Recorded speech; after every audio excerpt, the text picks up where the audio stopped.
रावण, वो रावण जो लंका का राजा था, महाप्रतापी, पराक्रमी, त्रिपुंडधारी, शास्त्रों का ज्ञाता और प्रकांड विद्वान था। पर इतने सारे गुण होने के बाद भी रावण ने अपने पूरे जीवन में अधर्म का साथ दिया। भगवान ब्रह्मा से वरदान मिलने के बाद उसने तीनों लोकों पर जीत हासिल कर ली और रावण की ये जीत कब अहंकार में बदल गई, रावण खुद इसे समझ नहीं पाया।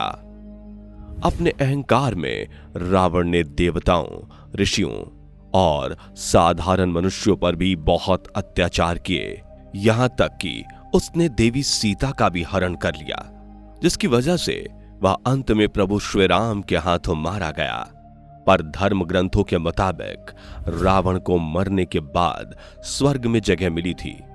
अब यहां आपके मन में यह सवाल जरूर उठ रहा होगा कि आखिर इतने बड़े अधर्मी होने के बाद भी मृत्यु के बाद रावण को स्वर्ग में स्थान कैसे मिला।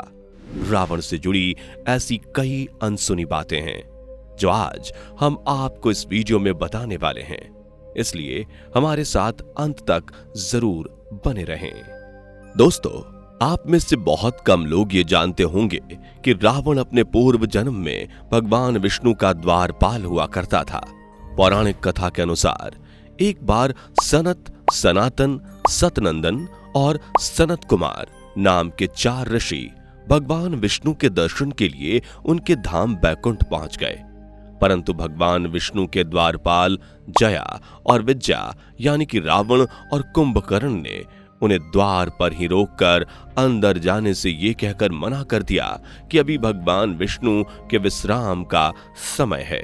लेकिन ऋषि मुनियों को लगा कि जया और विद्या जानबूझकर उन्हें अंदर जाने से रोक रहे हैं, इसलिए सभी ऋषियों ने क्रोधित होकर दोनों द्वारपालों को अगले जन्म में राक्षस योनि में जन्म लेने का श्राप दे दिया। श्राप मिलने के बाद जया और विद्या ऋषि मुनियों के चरणों में गिरकर अपने किए की माफी मांगने लगे। द्वारपालों की गलती नहीं थी, इसलिए भगवान विष्णु ने भी ऋषि मुनियों से अनुरोध किया कि वह उन्हें क्षमा कर दें। भगवान विष्णु के कहने पर सभी ऋषियों ने श्राप को कम करने का निर्णय लिया। उन्होंने कहा कि श्राप तो वापस नहीं लिया जा सकता, लेकिन हम श्राप की समय सीमा को कम कर सकते हैं। जया और विद्या को अब सिर्फ 3 जन्मों में राक्षस के रूप में जन्म लेना पड़ेगा और इन 3 जन्मों में उन दोनों की मृत्यु भगवान विष्णु के अवतार के हाथों ही होगी और इसके बाद वे दोनों वापस से अपने स्वरूप में लौट आएंगे। दोस्तों, कहा जाता है कि इस श्राप की वजह से जया और विद्या अपने पहले जन्म में हिरण्यकश्यप और हिरण्याक्ष बने थे और इनका संहार सतयुग में भगवान विष्णु ने अपने नरसिंह अवतार में किया था। इसके बाद त्रेता युग में दोनों रावण और कुंभकर्ण के रूप में धरती पर अवतरित हुए, जहां भगवान श्री राम ने इनका वध किया। इसके बाद द्वापर युग में ये दोनों द्वारपाल शिशुपाल और दंत वक्र बने थे। उस समय भगवान विष्णु के अवतार श्री कृष्ण ने इन दोनों राक्षसों का वध कर दिया था और इस प्रकार अपने 3 जन्मों के बाद जया और विद्या को अपने राक्षस योनि से मुक्ति मिल गई थी और वो दोबारा से भगवान विष्णु के द्वारपाल बन गए थे। जया और विद्या को अपने हर जन्म में अपने पापों की सजा भगवान विष्णु द्वारा दी गई थी। इसी वजह से मरने के बाद उन्हें हर बार स्वर्ग में स्थान मिलता था। दोस्तों, त्रेता युग में जब जया ने रावण के रूप में जन्म लिया, तब उसने सबसे ज्यादा ख्याति प्राप्त की थी। दरअसल रावण गुणों का खादान था। रावण बहुत बड़ा तपस्वी भी था। अपने तप के बल पर ही रावण ने ब्रह्मा जी से उस वरदान को हासिल किया जिसे पाने की वह इच्छा रखता था। रावण ने ब्रह्मा जी को प्रसन्न करने के लिए लगातार 10,000 वर्षों तक तप किया था। कहा जाता है कि इस तप के दौरान रावण हर 1,000 वर्ष पूरे होने पर अपने एक सिर को काटकर यज्ञ में उसकी आहुति दे देता था। तप करते हुए उसके 10,000 वर्ष पूरे हो गए, तब वह अपने आखिरी 10वें सिर को भी काटकर यज्ञ में उसकी आहुति देने जा रहा था। उसी समय भगवान ब्रह्मा प्रकट हुए और उन्होंने रावण से अपना मनचाहा वर मांगने को कहा। तब रावण ने भगवान ब्रह्मा से अमर होने का वरदान मांगा, लेकिन अमरत्व का वरदान सिर्फ देवताओं को ही दिया जा सकता था। इसलिए भगवान ब्रह्मा ने रावण से दूसरा वर मांगने को कहा। इस पर रावण ने बहुत ही चालाकी से अपने वर को पलटते हुए भगवान ब्रह्मा से कहा, आप मुझे ऐसा वर दीजिए कि कभी कोई गरुण, सर्प, यज्ञ, यक्ष, दैत्य, दानव, राक्षस और देवता मुझे मारने में सफल ना हो पाएं। भगवान ब्रह्मा ने तथास्तु कहते हुए रावण को यह वरदान दिया।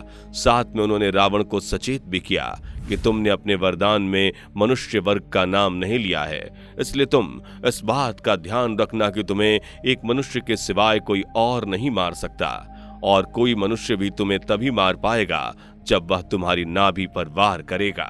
दोस्तों, इस तरह से रावण ने अपने तप के बल से भगवान ब्रह्मा से अपने मनचाहे वर को प्राप्त कर लिया था।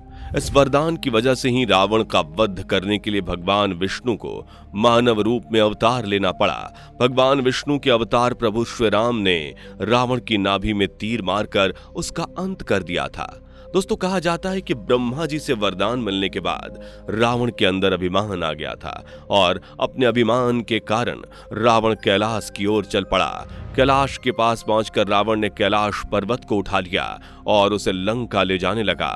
दरअसल शिव जी के प्रति अपनी अपार भक्ति की वजह से रावण शिव को कैलाश पर्वत से लंका ले जाना चाहता था, लेकिन भगवान शिव कैलाश छोड़ने के लिए तैयार नहीं थे। इसलिए रावण पूरे कैलाश को ही लंका ले जाने लगा। पर रावण के अहंकार को देखकर भगवान शिव ने अपने पैर के अंगूठे से कैलाश को दबाकर उसे स्थिर कर दिया। कहा जाता है कि इस दौरान रावण का हाथ पर्वत के नीचे दब गया और वह दर्द से तड़पते हुए भगवान से क्षमा मांगने लगा।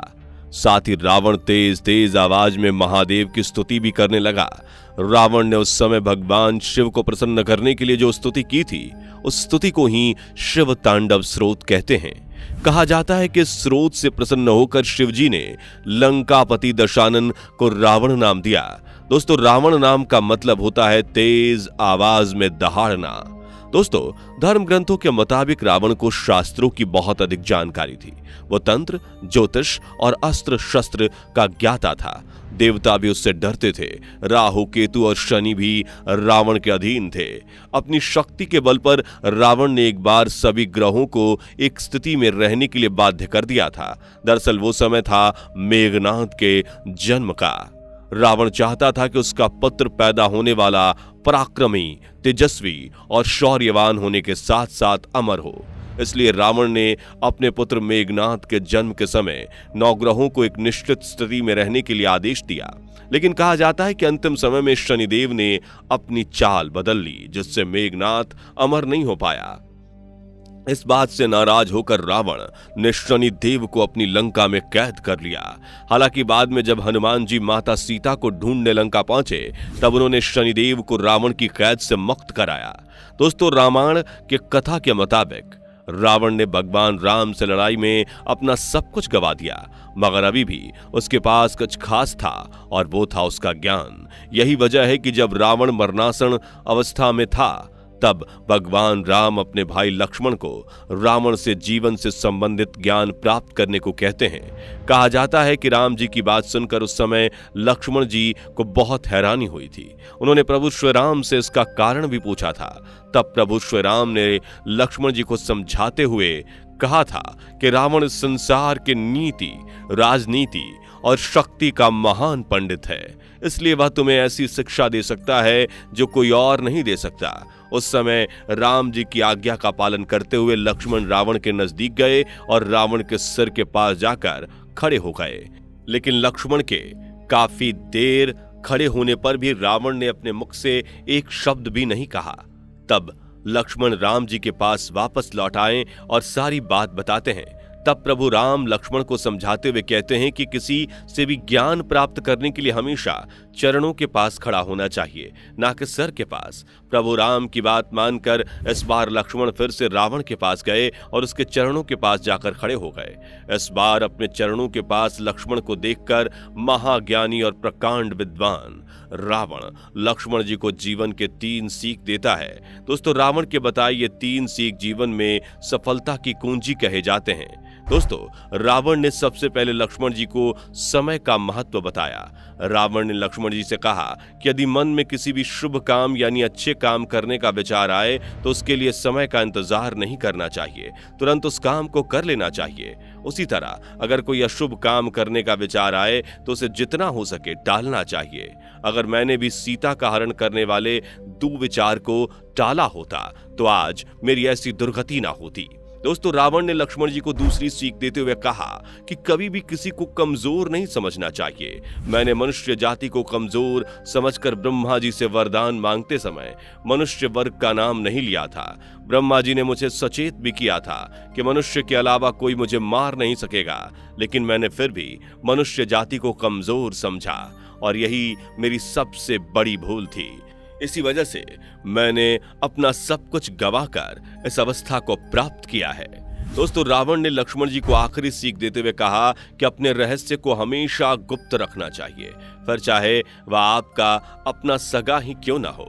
यदि आपका रहस्य किसी के सामने आ जाए तो यह आपके लिए बुरा हो सकता है, और मेरे साथ भी यही हुआ है। मेरी मृत्यु का रहस्य सिर्फ भाई विभीषण को पता था, लेकिन विभीषण ने मेरी मृत्यु का रहस्य राम को बता दिया। इस तरह रहस्य को जानकर राम ने मेरी नाभि पर बाण चलाया और आज मेरी यह हालत तुम देख सकते हो। तो दोस्तों, ये थे रावण के बताए जीवन के 3 सीख। अगर आप भी अपने जीवन में सफल होना चाहते हैं तो इन बातों को जरूर फॉलो कीजिए। इस वीडियो में फिलहाल इतना ही। वीडियो अच्छी लगी हो तो कमेंट में जय श्री राम लिखकर हमारे इस वीडियो को लाइक और चैनल को सब्सक्राइब कर दें। धन्यवाद।